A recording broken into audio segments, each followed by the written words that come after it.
Hello everyone, আসসালামু আলাইকুম। Welcome back to Sadia Sara blog. আপনারা সবাই কেমন আছেন? এই তো আমি আল্লাহর অশেষ রহমতে অনেক ভালো আছি। আজকে সকালে অনেক তাড়াতাড়ি ঘুম থেকে উঠে গিয়েছি। আজকে সারাদিন অনেক কাজ আছে আমার। আজকে একটু সিএমএস যাব, তো তাই তাড়াতাড়ি আমার সব কাজ শেষ করতে হবে। তো এইদিকে আমি নাস্তা বানিয়ে নিচ্ছি। আপনাদের ভাইয়া অফিস থেকে চলে আসবে, তাই তাড়াহুড়া করে আগে নাস্তাটা বানিয়ে নিই, নয়তো এসে আবার যদি দেখে যে নাস্তা হয়নি তাহলে আবার তাকে না খেয়েই চলে যেতে হবে। তো এই তো আজকে আমি রুটি বানাবো। এখন আমি পানি বসিয়ে দিয়েছি চুলার মধ্যে, পানিটা একটু গরম হোক আর আমি এই ফাঁকে পটল আর আলুটা কেটে নিব। আজকে আমি পটল আলু ভাজি করব এই রুটি দিয়ে খাওয়ার জন্য।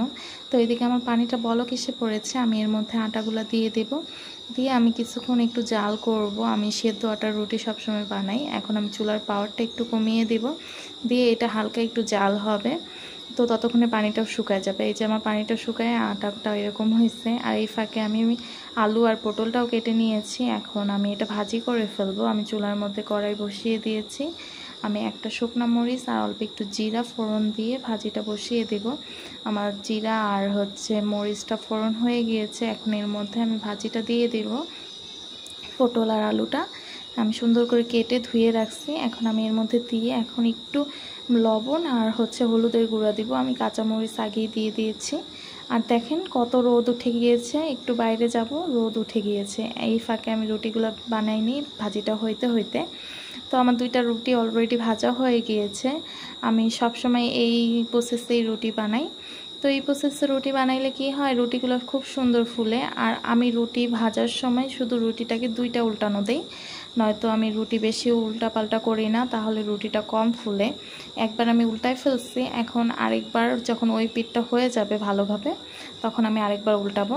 আর এতেই রুটিটা খুব সুন্দর ডুমডুম হয়ে ফুলে যাবে, আর এটাতে কোনো উল্টাপাল্টা করতে হবে না। এখন রুটিটা দেখছেন কত সুন্দর টুমটুমা হয়ে ফুলছে। আমি সব সময় এইভাবেই রুটি বানাই, আর এইভাবেই আমার প্রত্যেকটা রুটি টুমটুম হয়ে ফুলে। আমি রুটিগুলো একটু পাতলা করে বানাই। এই তো আমার সকালের নাস্তা রেডি। আপনাদের ভাইয়া খায় অফিসে চলেও গিয়েছে।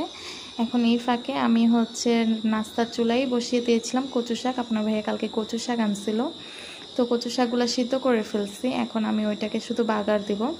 তো এদিকে আমি মাছ ভেজে নিব, মাছের ভাজার তেলেই কচু শাকগুলো বাগার দেবো। আর এদিকে আমি চালতার আচার বানাইছি। আর আমার আটা শেষ হয়ে গিয়েছে, আপনাদের ভাইয়াকে আটা আনতে বলতে হবে। আর তার সাইডে আমি ভাতটা বসিয়ে দিয়েছি, কারণ তাড়াহুড়া করে রান্নাটা করে ফেলবো, আর রান্নাটা পুরাটা দেখাইতে পারিনি। এখন আমি সিএমএসের জন্য রওনা দিয়ে দিয়েছি, আমি চলে আসছি। এখন ডাক্তার দেখানোর জন্য চলে যাব। আমি সিরিয়াল দিয়ে নিয়েছি, এখন কিছুক্ষণ ওয়েট করতে হবে।